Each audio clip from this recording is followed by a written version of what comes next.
Hi everyone, कैसे आप सब लोग। I hope all are fine. बच्चों, हम लोग सेल साइकिल सेल डिवीजन के बारे में पढ़ रहे थे और इसके क्लास में ऑलरेडी ले चुकी हूँ, जिसके अंदर मैंने आप लोगों को प्रोकैरियोटिक यूकैरियोटिक और उनकी प्रॉपर्टीज वगैरह सारी बताई थी। ठीक है, डीएनए है, डीएनए की कंडेंस फॉर्म क्रोमेटिन होती है, क्रोमेटिन की कंडेंस फॉर्म क्रोमोसोम होती है। ठीक है, क्रोमोसोम हमें कब अपीयर होते हैं? सिर्फ सेल डिवीजन के टाइम। तो ये सारी चीजें हम वहां पे डिस्कस कर चुके हैं, हिस्टोन प्रोटीन के बारे में। आज हम सेल साइकिल के अंदर नेक्स्ट करेंगे इंटरफेज। ठीक है, वहां पर मैंने इंटरफेज और एम फेज के बारे में भी थोड़ा सा बताया था। एम फेज के अंदर काइरोकाइनेसिस होती है, साइटोकाइनेसिस होती है। ठीक है, और इंटरफेज में G1 S G2 होते हैं। G1 को हम लॉन्गेस्ट फेज बोलते हैं। ठीक है, ये सारा हम लोग पढ़ चुके हैं। अब देखो इंटरफेज के बारे में नेक्स्ट है। इंटरफेज क्या होता है? एक्चुअल में इंटरफेज क्या होता है बच्चों? जब भी कोई सेल ग्रो करना चाहती है, मतलब जहां पर सेल ग्रो करती है और प्रिपेयर होती है, जहां पर सेल ग्रो करती है एंड प्रिपेयर होती है सेल डिवीजन के लिए। सेल डिवीजन के लिए जहां पर सेल क्या करती है? ग्रो करती है और प्रिपेयर होती है। ठीक है, एक एग्जांपल दिया था पिछली क्लास में कि जैसे ह्यूमन की जो सेल है कल्चर में जब लेते हैं तो वो 24 आवर्स के अंदर डिवाइड होती है। 24 आवर के अंदर क्या होती है? डिवाइड होती है। उसमें से अपना जो एम फेज होता है वो उसमें सिर्फ जहां पर सेल एक्चुअल में डिवाइड होती है। सेल एक्चुअल डिवाइड कहाँ होती है? एम फेज के अंदर। ठीक है, तो वहां पर एम फेज के अंदर ये सिर्फ 1 आवर लेती है। ठीक है, जहां पर सेल एक्चुअल डिवाइड होती है वो सिर्फ 1 ही घंटा लेती है। बाकी जो 95% टाइम है वो कहाँ लेती है? इंटरफेज के अंदर। वहां पर सेल क्या होती है? प्रिपेयर होती है, डिवाइड होने के लिए प्रिपेयर होती है। ठीक है, ये चीजें मैंने आपको बताई थी कि दो टाइप से होता है, एक होता है एम फेज, एक होता है इंटरफेज। ठीक है, एम फेज के अंदर क्या होता है? जहां पर सेल एक्चुअल डिवाइड करती है, जहां पर हमारा न्यूक्लियस डिवाइड करता है, हमारा साइटोप्लाज्म डिवाइड करता है। लेकिन जो इंटरफेज होता है वहां पर सेल प्रिपेयर होती है, डीएनए की सिंथेसिस भी यही होती है, साइटोप्लाज्म की ग्रोथ भी यही होती है। ठीक है, तो यहाँ पर सेल क्या होती है? प्रिपेयर होती है। सेल यहाँ पर क्या होती है? प्रिपेयर होती है। ठीक है, तो ये हम लोगों ने वहां पे डिस्कस किया था। अब देखो इंटरफेज क्या? वो फेज है जहां पर सेल ग्रो करती है, प्रिपेयर करती है डिवाइड होने के लिए। ठीक है, अब इंटरफेज के अंदर क्या क्या आता है? G1 S G2। ठीक है, ये हमारा ये है एन फेज, जहां पर काइरोकाइनेसिस साइटोकाइनेसिस होती है। ये अपना G1 फेज, इसी को बोलते हैं लॉन्गेस्ट फेज। अगर ये पूछा जाए कि सेल सबसे ज्यादा टाइम मतलब कहाँ लगाती है, तो लॉन्गेस्ट फेज है अपना G1। ठीक है, यहां पर सबसे ज्यादा टाइम लगता है, तो ये है अपना लॉन्गेस्ट फेज। 95% टाइम सेल है इंटरफेज, ये है अपना पूरा इंटरफेज। ठीक है, 95% टाइम कहाँ लेती सेल? इंटरफेज के अंदर लेती है। इसी को रेस्टिंग फेज भी बोलते हैं। इंटरफेज को ही रेस्टिंग फेज बोलते हैं क्योंकि सेल यहाँ पे डिवाइड नहीं होती, सेल डिवाइड होती है एम फेज के अंदर। सेल डिवाइड होती है एम फेज के अंदर, यहाँ सिर्फ प्रिपेयर होती है। ठीक है, यहाँ पर क्या होती है? सिर्फ प्रिपेयर होती है। ठीक है, not show much changes cytoplasm and nucleus as compare to M phase. यहाँ पर साइटोप्लाज्म और न्यूक्लियस, जो हमारा न्यूक्लियस है उसके अंदर इतने चेंजेस नहीं आते जितने कि एम फेज के अंदर आते, क्योंकि एम फेज में ही न्यूक्लियस का विभाजन होता है, एम फेज के अंदर ही साइटोप्लाज्म का विभाजन होता है। ठीक है, तो यहाँ पर ज्यादा चेंजेस आते हैं, बट इतने चेंजेस यहाँ नहीं आते जितने एम फेज के अंदर आते, पर चेंजेस आते हैं। ठीक है, क्योंकि इसमें साइटोप्लाज्म है वो बढ़ जाता है, कंटेंट इंक्रीज हो जाता है। ठीक है, तो ये अपना था इंटरफेज के बारे में। एक बार फिर से रिपीट कर देती हूँ, इंटरफेज क्या होता है? जहां पर सेल ग्रो करती है। ठीक है, प्रिपेयर होती है डिवाइड करने के लिए। मैक्सिमम टाइम है सेल डिवीजन में, मैक्सिमम टाइम कहाँ लगता है? इंटरफेज के अंदर। 95% टाइम कहाँ लगता है? इंटरफेज के अंदर। ठीक है, और इसी को रेस्टिंग फेज भी बोलते हैं। G1 S G2 ये इंटरफेज है कंप्लीट। नोट शो मच, मतलब यहाँ पर इतना ज्यादा साइटोप्लाज्म और न्यूक्लियस में इतना ज्यादा चेंज नहीं आता जहां हमारा एम फेज के अंदर आता है। ठीक है, पिछली क्लास में मैंने बताया था जो ईस्ट होता है, एनसीईआरटी की लाइन है, जो ईस्ट होता है वो 90 मिनट लेता है सेल डिवाइड करने में। ठीक है, उसमें आप देख लेना 95% हमारा इंटरफेज के अंदर जाता है वो। ठीक है, ह्यूमन कल्चर है उसमें 24 आवर के अंदर सेल डिवाइड करती है। 24 आवर में से एम फेज 1 आवर और 23 आवर होता है हमारा इंटरफेज के अंदर। ठीक है, अब है अपना G1 फेज। अब है बच्चों अपना G1 फेज। G1 फेज है ये वाला। ठीक है, अब इसमें ये पूछा जाए G1 फेज है वो क्या है? एक गैप है। G1 फेज क्या है? गैप है। और किस किस के बीच का गैप है? M और S के बीच का गैप। G1 फेज किस किस के बीच का गैप है? M और S के बीच का गैप। एक लाइन। दूसरी लाइन क्वेश्चन ये भी पूछ सकता है जीवन फेज है, गैप है एस और एम के बीच का, नहीं एस और एम के बीच का नहीं, एम और एस के बीच का, क्योंकि ये जो इवेंट है ना ये कोऑर्डिनेटेड होता है, ऐसे ही चलता है, ठीक है। पिछली क्लास में मैंने बताया था ये कोऑर्डिनेटेड होता है, बिल्कुल सीक्वेंस में चलता है, यानी कि G1 S G2 M ऐसे ही चलता है, ठीक है। तो यहाँ पर ये गैप है यहाँ पर देखो, यहाँ पर हमारा क्या होता है, सेल एक्चुअल डिवाइड कहाँ होती है, एम फेज में। मैंने बताया था सेल एक्चुअल में डिवाइड कहाँ होती है, एम फेज में। डीएनए सिंथेसिस होती है एस फेज में, ठीक है, ये अभी हम करेंगे। यहाँ पर होती है डीएनए की सिंथेसिस, यहाँ होती सेल एक्चुअल डिवाइड करती है। तो ये गैप किस किस के बीच का, जहां पर सेल एक्चुअल डिवाइड कर रही हो और जहां डीएनए की सिंथेसिस हो रही हो, ठीक है। Gap between cell division and DNA synthesis, ठीक है। अब देखो यहाँ पर क्या क्या काम होते हैं, जीवन के अंदर काम क्या क्या होते हैं, हमसे क्वेश्चन पूछेगा जीवन में क्या क्या चीजें होती है, सीधा क्वेश्चन पूछता है। तो सेल ग्रोथ होती है, मेन तो क्या होता है, सेल की ग्रोथ होती है, साइज बढ़ता है, यानी कि साइटोप्लाज्म है, जो साइटोप्लाज्म है, जो लिक्विड भरा हुआ होता है सेल के अंदर, वो बढ़ जाता है, उसका कंटेंट बढ़ जाता है, क्योंकि सेल डिवाइड करेगी, ठीक है। अब ये नहीं कि एक सेल इतनी थी और डिवाइड होकर और इतनी इतनी बन गई, ऐसा नहीं होता, सेल जितनी डिवाइड ऐसे ही डिवाइड करेगी, ठीक है। तो यहाँ पर जो साइटोप्लाज्म की ग्रोथ है वो बढ़ जाती है, साइटोप्लाज्म की जो ग्रोथ है वो क्या हो जाती है, बढ़ जाती है, ठीक है। इसके अंदर ये क्वेश्चन बिल्कुल याद रखना है, ठीक है। इसके अंदर ER भी बढ़ जाता है और गोल्गी बॉडी भी बढ़ जाता है, ठीक है। एंडिकुलर रेक्टिकुलर सॉरी एंडोप्लाज्मिक रेक्टिकुलर भी बढ़ जाता है और गोल्गी बॉडी भी बढ़ जाता है, ठीक है। तो यहाँ पर ये बात याद रखनी। लॉन्गेस्ट फेज है और वेरिएबल फेज है, लॉन्गेस्ट फेज है और ये क्या है, वेरिएबल फेज है। वेरिएबल फेज क्यों होता है, क्योंकि देखो बच्चों, ग्रोथ के लिए जो हम फूड खाते हैं बाहर की चीजों के ऊपर डिपेंड करता है ग्रोथ, क्योंकि जो हम फूड लेते हैं, जिस टाइप से हम फूड लेते हैं उसी टाइप से हमारी सेल क्या होती है, डिवाइड होती है, ठीक है। ये बाहर की चीजों के ऊपर डिपेंड करता है। तो वेरिएबल फेज है, जैसा हम खाएंगे, जैसे हम न्यूट्रिएंट्स लेंगे, उसी तरीके से हमारी क्या होगी, ग्रोथ होगी, ठीक है। तो ये बाहर की चीजों पर डिपेंड करता है, इसलिए क्या है, वेरिएबल फेज है। जीवन के अंदर बस सिंपल एक चीज याद रखनी, ज्यादा मत घुसना इसके अंदर, क्योंकि हम नीट का पेपर नहीं दे रहे। जीवन में 3 फेज होते हैं, एस, परमानेंट, गो बैक, ठीक है। अब यहाँ पर हमारा कोई सेल डिवाइड होनी है, जीवन के अंदर पहुंच चुकी है, ठीक है, जीवन में पहुंच चुकी, उसके पास 3 ऑप्शन है। अगर कोई भी सेल को डिवाइड होना है तो वो जीवन के अंदर एंट्री करती, तो उसके पास 3 ऑप्शन है, जीवन के बाद 3 ऑप्शन है। पहला ऑप्शन है कि वो आगे जा सकती है एस फेज में, आगे चली जाएगी एस फेज में, वहां पर डीएनए है, डीएनए का रेप्लिकेशन हो जाती है और फिर सेल डिवाइड हो जाएगी, ठीक है। एक तो है हमारे पास एस फेज। सेकंड, अगर वो एस फेज के अंदर नहीं जा रही तो वो परमानेंट हो जाती, सेल परमानेंट हो जाएगी, ठीक है, वहां पर कोई भी डिवीजन नहीं होगा, सेल क्या हो जाती है, परमानेंट। अब जैसे हमारा न्यूरॉन है, हार्ट है, ये क्या परमानेंट ही तो है, ये डिवाइड ही नहीं करते, इनको हम जी नोट की कैटेगरी में रखते हैं, ठीक है, जहां पर सेल डिवाइड नहीं करती, जी नोट इंटरफेस का पार्ट नहीं, सेल डिवीजन का पार्ट नहीं होता, ठीक है। तो ये परमानेंट हो जाते हैं, कभी ना कभी तो डिवाइड किए होंगे, कभी ना कभी तो किए होंगे, जब स्टार्टिंग में आए थे तभी तो कभी ना कभी तो किए होंगे। ये परमानेंट है, लेकिन ये सेल डिवीजन का पार्ट नहीं है, कभी डिवाइड नहीं होते, मर जाएंगे डिवाइड नहीं होते, ठीक है। तो ये परमानेंट हो जाते हैं, ठीक है, ये क्या है, परमानेंट हो जाते हैं। फिर तीसरा ऑप्शन क्या है, सेल आई जीवन में और वापस गो बैक हो जाती है, ठीक है, जीवन में यहां से वापस ही जीवन की साइड चली जाती है। ये 3 ऑप्शन है।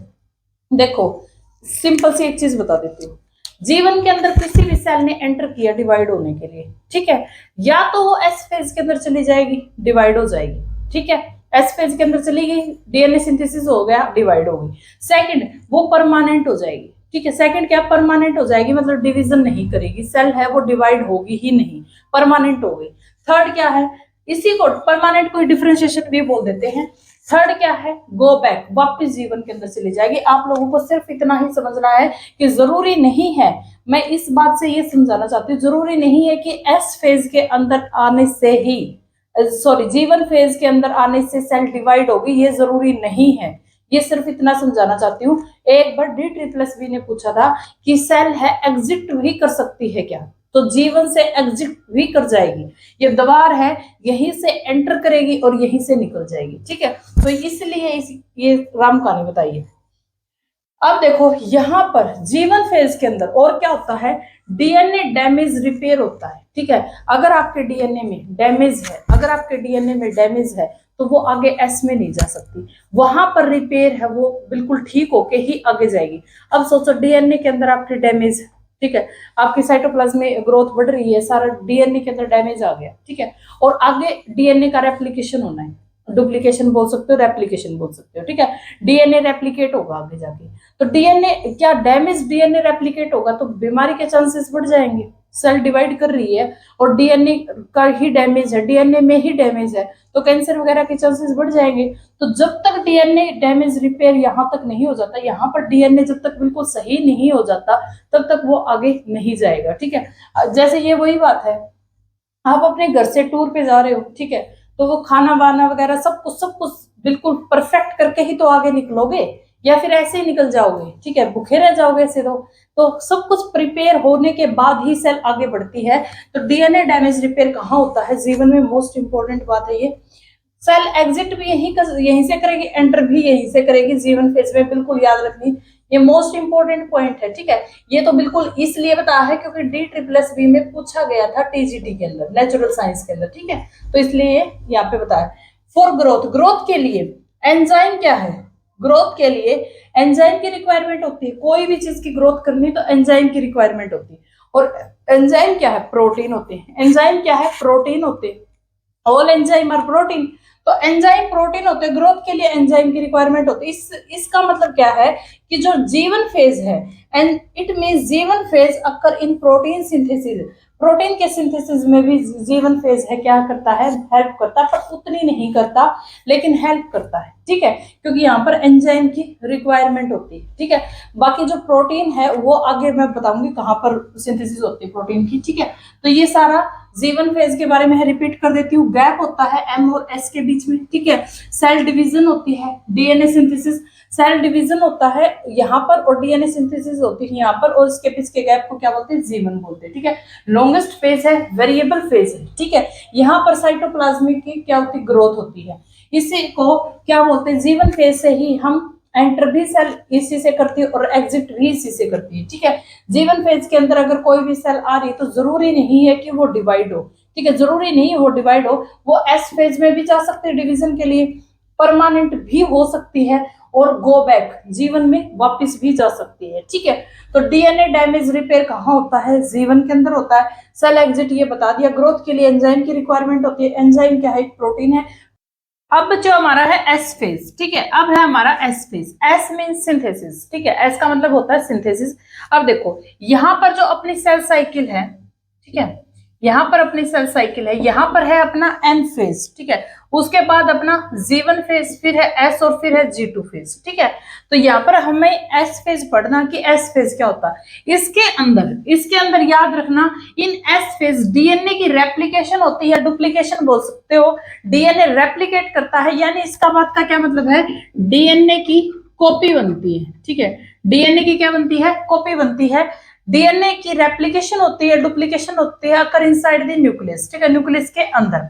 अब मैं तुम लोगों से एक क्वेश्चन पूछती हूँ, ठीक है, डीएनए की रेप्लिकेशन या डुप्लीकेशन होती है ईस्ट के अंदर, बैक्टीरिया के अंदर, चलो इन दोनों में से बता दो, ठीक है, ईस्ट या बैक्टीरिया, डीएनए की जो कॉपी बनती है, या फिर दोनों, बोथ, ठीक है। ऑप्शन है, क्वेश्चन है, डीएनए की कॉपी बनती है किसके अंदर, या डीएनए रेप्लिकेट होता है किसके अंदर, ईस्ट के अंदर, बैक्टीरिया के अंदर, ठीक है, या फिर थर्ड ऑप्शन है बोथ। ये क्वेश्चन तुम लोगों के लिए छोड़ दिया, ठीक है, ये क्वेश्चन तुम लोगों के लिए छोड़ दिया, मुझे इसका आंसर बता देना, ठीक है। बोथ है, ईस्ट है, बैक्टीरिया, किसके अंदर डीएनए की कॉपी बनती है, बिल्कुल इजी क्वेश्चन है, कुछ भी नहीं है, तो ये मुझे बता देना, नहीं तो नेक्स्ट मैं बता दूंगी अगली क्लास में, ठीक है। तो यहाँ पर डीएनए रेप्लिकेट होता है। इन एस फेज के अंदर जो सेंट्रियोल होती है, साइटोप्लाज्म के अंदर एक सेंट्रियोल होती है, इस टाइप की स्ट्रक्चर होती है, इस टाइप की, ठीक है। यहाँ पर ऐसे इसको जो सिलेंडर टाइप वन स्ट्रक्चर है इसको बोलते हैं हम सेंट्रियोल, ठीक है, इसको बोलते हैं हम सेंट्रियोल। और ऐसे जब दो स्ट्रक्चर ये आपस में ऐसे जुड़ जाते हैं इसको बोलते हैं सेंट्रोसोम, ठीक है, इसको बोलते हैं सेंट्रोसोम। बट एनसीईआरटी के अंदर यहाँ पर ऐसे लिखा कि जो सेंट्रियोल है वो डबल हो जाता है या सेंट्रोसोम डबल हो जाता है, इससे कोई फर्क नहीं पड़ता, बट एक्चुअल में इसको बोलते हैं सेंट्रियोल और इसको बोलते हैं सेंट्रोसोम, ठीक है। तो ये मतलब सिर्फ बताने के लिए है, कोई बच्चा एनसीईआरटी की रीडिंग लेगा तो उसको ऐसे लिखा मिलेगा, ठीक है। तो यहाँ पर दो चीजें क्या हो गई, डबल हो गई। एक तो हमारा डीएनए रेप्लिकेट हो गया, डबल हो गया, और दूसरा यहाँ पे क्या हो गया, सेंट्रियोल है वो क्या हो गया, डबल हो गया। और सेंट्रियोल कहाँ पर डबल हुआ है, साइटोप्लाज्म के अंदर, ठीक है। कहाँ पर डबल हुआ है, साइटोप्लाज्म के अंदर। अब इसके अंदर एक मोस्ट इंपॉर्टेंट चीज ये है कि सारे प्रोटीन का सिंथेसिस कहाँ होता है, G2 के अंदर होता है। यहाँ पर सारे प्रोटीन का सिंथेसिस होता है, ठीक है। कुछ हद तक देखो मैंने बताया था इसके अंदर भी होता है कुछ मिनिमम, लेकिन जो मैक्सिमम प्रोटीन सिंथेसिस होता है वो अपना G2 के अंदर होता है, ठीक है। बट एक प्रोटीन ऐसा है जो यहाँ पर सिंथेसिस होता है, तो हिस्टोन प्रोटीन होता है। जो हिस्टोन प्रोटीन होता है वो कहाँ सिंथेसिस होता है, एस फेज के अंदर। हिस्टोन कहाँ पर सिंथेसिस होता है, एस फेज के अंदर। ये बात बिल्कुल याद रखनी है, ठीक है। तो बच्चों ये क्वेश्चन पूछा गया था D++B में ही, एक क्वेश्चन पूछा गया था, ठीक है। ये अपना देखो, ये अपना क्या है, क्रोमोसोम, ये अपना एक क्रोमोसोम है। इसका ये वाला पार्ट क्या है, सेंट्रोमियर है, ठीक है। और इसको कंप्लीट को, और इसको क्या बोलते हैं हम, क्रोमेटिड बोलते हैं। पहले वाली क्लास में भी मैंने बताया था, ये क्रोमेटिड होती है, इसको एक को क्रोमोसोम बोलते हैं, ठीक है। ये क्या है, सेंट्रोमियर है। जब डीएनए रेप्लिकेट करेगा, डीएनए रेप्लिकेट करेगा, यहाँ पर देखो डीएनए है, ठीक है। इसने क्या किया, रेप्लिकेट किया। पर हमसे ये क्वेश्चन पूछा जाता है, क्या क्रोमोसोम भी डबल हो जाता है, क्रोमोसोम भी डबल हो जाता है, हमसे क्वेश्चन ये पूछा जाता है। देखो यहाँ पर क्रोमोसोम एक ही है, यहाँ पर क्योंकि ये एक ही सेंट्रोमियर से जुड़ा हुआ है, ये सेंट्रोमियर एक से ही जुड़ा हुआ है, ये क्रोमोसोम एक ही है, मतलब अभी भी इसके अंदर 2n क्रोमोसोम ही है। 2n क्रोमोसोम बताऊंगी अब आगे, ठीक है। यानी कि 46 क्रोमोसोम ही प्रेजेंट है इसके अंदर। कितने प्रेजेंट है, 46 ही प्रेजेंट है इसके अंदर, ठीक है। लेकिन जो क्रोमेटिड है वो दो हो गई। देखो इसको एक को बोला था मैंने क्रोमेटिड, एक ये है एक ये है, इन दोनों को बोलते हैं सिस्टर क्रोमेटिड, ठीक है। ये कितनी हो गई, दो, यानी कि ये कितने हो गए, 92। तो हमसे क्वेश्चन पूछा था क्रोमोसोम डबल होते हैं या सेम रहते हैं, क्रोमोसोम बिल्कुल सेम रहेंगे। क्रोमेटिड है वो डबल हो गई, ठीक है, वो 92 हो गई। तो एक क्वेश्चन यहाँ पे ये पूछा गया था। तो ये एस फेज था, यहाँ पर डीएनए की रेप्लिकेशन होती है, डुप्लीकेशन बोल सकते हैं, डीएनए की कॉपीज बनती है। यहाँ पर क्रोमोसोम उतने ही, क्रोमेटिड क्या हो जाती है, डबल हो जाती है। हिस्टोन प्रोटीन एस फेज के अंदर ही सिंथेसिस होता है, बाकी जितने भी प्रोटीन है सारे G2 के अंदर सिंथेसिस होंगे, लेकिन हिस्टोन यहाँ पे होता है, ठीक है। यहाँ पर सेंट्रियोल भी डबल हो जाती है, सेंट्रियोल भी डबल हो जाती है, क्योंकि अभी इसको क्या बनाना है, स्पिंडल फाइबर बनाने हैं, तभी तो सेल डिवाइड होगी। तो ये वाला पोर्शन भी क्या हो जाता है, डबल हो जाता है, ठीक है। तो यहाँ पे ये अपना है एस फेज। अब करते हैं G2 फेज। नेक्स्ट देखो बच्चों, नेक्स्ट हमारा G2 फेज, ठीक है। नेक्स्ट हमारा सेल साइकिल में G2 फेज। ये देखो ये अपना सेल साइकिल है, M फेज, G1 S और G2, ठीक है। तो ऐसे पूछ सकता है कि G2 है वो गैप किस किस के बीच का है, तो गैप यहाँ पे डीएनए सिंथेसिस और सेल डिवीजन। यहाँ पे क्या होता है, अपना डीएनए सिंथेसिस होती है और यहाँ पर क्या होता है, सेल डिवीजन होती है, ठीक है। तो गैप किस किस के बीच का, डीएनए सिंथेसिस और सेल डिवीजन के बीच का क्या है, ये गैप है। या फिर गैप S और M फेज, सेम वही बात है, ठीक है। तो गैप होता है किसके बीच का, S और M फेज के बीच का, ठीक है। यहां पर क्या होता है, ग्रोथ तो होती है, ग्रोथ तो होती है, बट जो जीवन में ग्रोथ होती है ना, साइटोप्लाज्मिक ग्रोथ होती है जीवन में, वैसी ग्रोथ नहीं होती। यहां पर ग्रोथ होती है but not similar to G one phase. G one phase जैसी ग्रोथ नहीं होती, ग्रोथ होती है यहाँ पे, ठीक है। तो ये अपना क्या है, G2। अब जो यहाँ पर एक क्वेश्चन पूछा जाता है कि यहाँ पर प्रोटीन की सिंथेसिस होती है जो सेल डिवीजन के लिए इंपॉर्टेंट है। यहाँ पर प्रोटीन सिंथेसिस होता है जो सेल डिवीजन के लिए इंपॉर्टेंट है।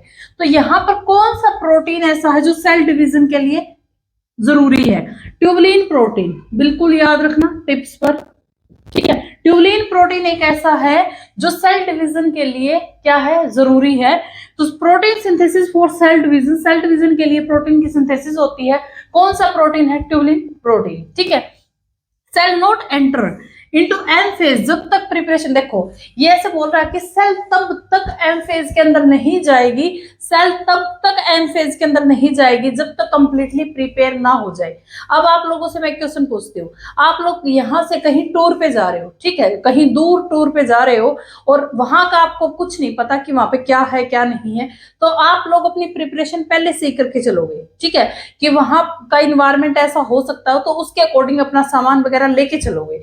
तब तक प्रिपरेशन नहीं हो जाती आपकी, तब तक तो ये तो है नहीं कि खाली हाथ चले गए वहां पे, ठीक है, ना कपड़े ले गए ना कुछ और ले गए। तो मतलब हर चीज प्रिपेयर होने के बाद ही एक जगह पे पहुंचा जाता है। तो जब तक यहाँ पे सेल पूरी कंप्लीटली प्रिपेयर नहीं हो जाती तब तक ये एम फेज में नहीं जाएगी, क्योंकि वहां पर जाकर क्या होता है, सेल डिवीजन होता है, इसको यहाँ पर कंप्लीटली प्रिपेयर होना पड़ता है, ठीक है।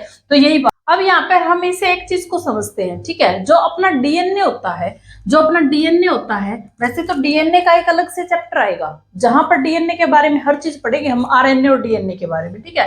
लेकिन थोड़ा सा यहाँ पे समझो, जो डीएनए होता है डबल हेलिक्स स्ट्रक्चर होता है, न्यूक्लिक एसिड का बना हुआ होता है, प्रीवियस क्लास में डिस्कस किया था, ठीक है, डबल हेलिक्स स्ट्रक्चर होता है। अब डीएनए से आरएनए बनाते हैं हम, डीएनए से जब हम आरएनए बनाएंगे तो इसको बोलते हैं ट्रांसक्रिप्शन। डीएनए से आरएनए बनाएंगे तो क्या बोलते हैं, ट्रांसक्रिप्शन। आरएनए से प्रोटीन बनाएंगे तो इसको बोलते हैं ट्रांसलेशन, ठीक है। आरएनए से प्रोटीन बनाएंगे तो इसको बोलते हैं ट्रांसलेशन। अब प्रोटीन है, सारे एंजाइम किससे मिलकर बने होते हैं, प्रोटीन के मिलकर बने होते हैं, ठीक है। देखो अब यहाँ पर ये डीएनए का कंसेप्ट मुझे इतना समझाना था कि प्रोटीन को सिंथेसिस में कैसे मदद करता है ये। अब यहाँ पर मैं एक चीज आप लोगों से पूछती हूँ, जो अपना ट्यूबलिन होता है, जो अपना ट्यूबलिन होता है ये क्या करता है, ट्यूबलिन है ये क्या करता है, कैसे सेल डिवीजन में हेल्प करता है। तो आप लोग एक लाइन लिखो कि ट्यूबलिन प्रोटीन ही हेल्प करता है स्पिंडल फाइबर बनने में। Spindle fibre made by tubulin protein, ठीक है। स्पिंडल फाइबर जो आगे मैं बनाऊंगी, स्पिंडल फाइबर से ही सेल डिवाइड होती है, तो वो कौन हेल्प करता है, ट्यूबलिन। स्पिंडल फाइबर किससे मिलकर बने होते हैं, ट्यूबलिन प्रोटीन से, ठीक है। तो यहाँ पर जो स्पिंडल फाइबर जैसे धागे टाइप स्ट्रक्चर होती है आगे करेंगे, वो किससे मिलकर बनी होती है, ट्यूबलिन से, ठीक है। अब यहाँ पे देखो जो ये ट्यूबलिन होता है अपना, ये यहाँ पे ट्यूबलिन है, ठीक है। सिंपल सी एक चीज समझाती हूँ, ट्यूबलिन से हमने क्या बनाया, माइक्रोट्यूबल, एक सिलेंड्रिकल शेप बना दी, माइक्रोट्यूबल। और ये अपना था क्या था, ये अपना था सेंट्रोसोम, ठीक है। यहाँ पर सेंट्रियोल भी बोल सकते हो। ये माइक्रोट्यूबल इसके यहाँ पर ऐसे स्टार टाइप से लग जाते हैं, ठीक है, इसको बोलते हैं एस्टर। और एक बार फिर से रिपीट कर देती हूँ, तुम लोगों को थोड़ा कंफ्यूजन हो गया होगा। जो G2 है, G2 क्या करेगा, प्रोटीन की सिंथेसिस करेगा सेल डिवीजन के लिए, ठीक है। प्रोटीन की सिंथेसिस करेगा, सेल डिवाइड के लिए एक प्रोटीन चाहिए। वो कौन सा प्रोटीन होता है, ट्यूबलिन प्रोटीन, ठीक है। ट्यूबलिन प्रोटीन क्या काम करेगा, जो आगे जाकर सेल डिवाइड करेगी, स्पिंडल फाइबर से डिवाइड करेगी। धागे जैसी संरचनाएं होती हैं उनसे सेल डिवाइड होती है, ठीक है। वो दो धागे जैसी संरचना होती है उनको कौन बनाता है, ट्यूबलिन प्रोटीन। कैसे बनाता है, एस्टर की मदद से, ठीक है। तो एस्टर किसने बनाया, ट्यूबलिन ने। तो स्पिंडल फाइबर को कौन बनाएगा, ट्यूबलिन, ठीक है। तो spindle fibre made by tubulin protein, ऐसे उसकी मदद करता है। स्पिंडल फाइबर का काम क्या होता है, धागे जैसी संरचनाएं होती है जो सेल डिवाइड करती है, ठीक है। इतना समझ लो। नेक्स्ट टॉपिक है बच्चों अपना amount of DNA. Next topic है अमाउंट ऑफ डीएनए। डीएनए की अमाउंट बतानी मुझे G1 में, S में, G2 में, ठीक है। अब देखो जो डीएनए की अमाउंट आप लोगों को पता है, डीएनए की कॉपीज बनती है, ठीक है। डीएनए की क्या बनती है, कॉपीज बनती है। जब भी कोई सेल जीवन के अंदर आई, जब भी कोई सेल जीवन के अंदर आई, उसके अंदर डीएनए रेप्लिकेट नहीं हुआ। जीवन के अंदर डीएनए रेप्लिकेट नहीं होता, हम सबको पता है। जब भी कोई सेल इसके अंदर आई तो डीएनए वैसे का वैसा ही है, ठीक है। डीएनए वैसे का वैसा ही है। यहाँ पर एस के अंदर डीएनए की कॉपीज बन जाती है, एस के अंदर डीएनए की कॉपीज बन जाती है और वही फिर आगे G2 के अंदर जाता है। इसका मतलब देखो यहाँ पर मैं क्या लिख सकती हूँ, जब भी कोई सेल जीवन के अंदर आई तो सेल, पहली बात तो सेल कौन सी है, डिप्लॉइड सेल। डिप्लॉइड सेल का मतलब क्या है, उसके अंदर पेयर के अंदर क्रोमोसोम प्रेजेंट होते हैं, पेयर के अंदर क्रोमोसोम होते हैं, ठीक है। तो जब भी डिप्लॉइड सेल यहाँ पर आई तो वो क्या होगी, डिवीजन होने के लिए आई है, ठीक है। उसके अंदर जो डीएनए की वैल्यू है, डीएनए की वैल्यू वो कितनी है, 2C। इस बात का क्या मतलब है, 2C। 2C का क्या मतलब है, पेयर के अंदर है तो 2 लिखेंगे। C क्या है, अब मैं आप लोगों से ये पूछूं कि 1 kg, जैसे 1 kg वेट है, 1 kg वेट है, ठीक है। यहाँ पर इसकी यूनिट है 1 kg, या फिर 2 kg वेट है तो इसी यूनिट है, इसी यूनिट है। इसको kg वेट को मैं 2C लिख सकती हूँ, ठीक है, 2C लिख सकती हूँ। ये क्या है, इसके एक यूनिट है, यूनिट के लिए हमने क्या लगा, C। तो डीएनए है यहाँ पर अमाउंट ऑफ डीएनए कितना हो गया, 2C, इतना ही था, रेप्लिकेट नहीं हुआ। क्रोमोसोम डिप्लॉइड सेल है इसलिए क्या लगाया हमने, 2C, ठीक है। अब देखो जब ये यहाँ पर आया तो यहाँ पर भी 2C था, लेकिन जब इसकी कॉपीज बन गई मतलब 2 डुप्लीकेट हो गया, 4C के अंदर कन्वर्ट हो गया, 4C बन गया, ठीक है। और यहाँ पर भी कितना गया, 4C। यानी कि हमसे क्वेश्चन पूछा जाता है एस के अंदर, एस फेज के अंदर डीएनए है वो कितना होता है, 4C।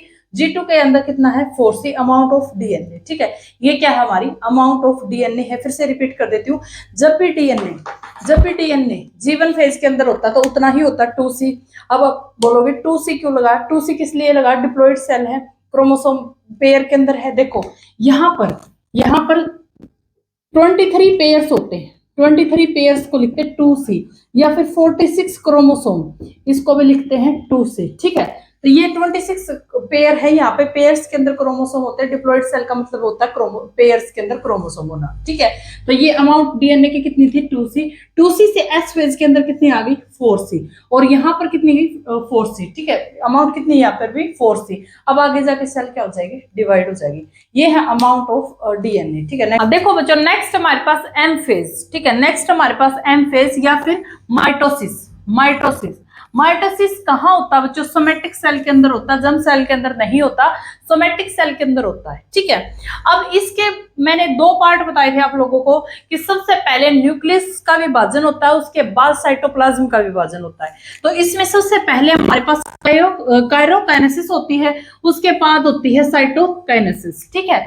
तो इसके कुछ स्टेप होते हैं, काइरोकाइनेसिस होती है, स्टेप होते हैं इसके। जैसे डिवीजन होता है न्यूक्लियस का, तो वो ऐसे ही डिवाइड भी हो जाता है कि सीधा न्यूक्लियस डिवाइड हो गया, उसके स्टेप होते हैं, ठीक है। पहला स्टेप है प्रोफेज होता है, बताऊंगी क्या होता है, मेटाफेज होता है, एनाफेज होता है, टीलोफेज होता है। इसके ये 4 फेज होते हैं। फिर हम पढ़ेंगे साइटोकाइनेसिस को, तब हमारा जाकर ये क्या कंप्लीट होगा, ठीक है। ये हम कल की क्लास में देखेंगे। लेकिन इसके बाद मैं एक टर्म बता देती हूँ जो काफी टाइम पूछी जा चुकी है, ठीक है। एमाइटोसिस, ठीक है। एमाइटोसिस क्या होता है बच्चों, divide the nucleus into 2 daughter cell. इसके अंदर भी न्यूक्लियस डिवाइड होगा 2 डॉटर सेल के अंदर, ठीक है। न्यूक्लियस जैसे इसमें डिवाइड हुआ वैसे ही इसके अंदर भी डिवाइड होगा, साइटोप्लाज्म भी डिवाइड होगा, ठीक है। जैसे इसके अंदर साइटोप्लाज्म भी डिवाइड होता है, न्यूक्लियस भी डिवाइड होता है, वैसे ही इसके अंदर भी डिवाइड होगा। बट यहाँ पर क्रोमोसोम की अपीयरेंस नहीं होती, याद रख लेना ये बात। There is no appearance of chromosome, appearance chromosome नहीं होते यहाँ पे, ठीक है। जैसे क्रोमोसोम सेल डिवीजन के टाइम ही अपीयर होते हैं, लेकिन यहाँ पर अपीयर नहीं होंगे, ठीक है। नो रेगुलर सेल डिवीजन, यहाँ पर रेगुलर सेल डिवीजन नहीं होता, क्रोमोसोम नहीं दिखते, ठीक है। अब इसका एग्जांपल जैसे कार्टिलेज है, कार्टिलेज वाली जो सेल है वो डिवाइड करती है, या फिर सेल ऑफ ओल्ड टिश्यू ये डिवाइड करते, तब यहाँ पर रेगुलर डिवीजन नहीं होता, ठीक है। इसकी ये लाइन याद रखनी है, there is no appearance of chromosome, काफी टाइम पूछ चुका है इसके अंदर से, ठीक है। ये चार्ट हम कल करेंगे, कल अच्छे से इनको समझाऊंगे कि चारों फेज है, कैसे होते हैं, क्या होते हैं, ठीक है। ये सब हम कल की क्लास में करेंगे। Thank you so much.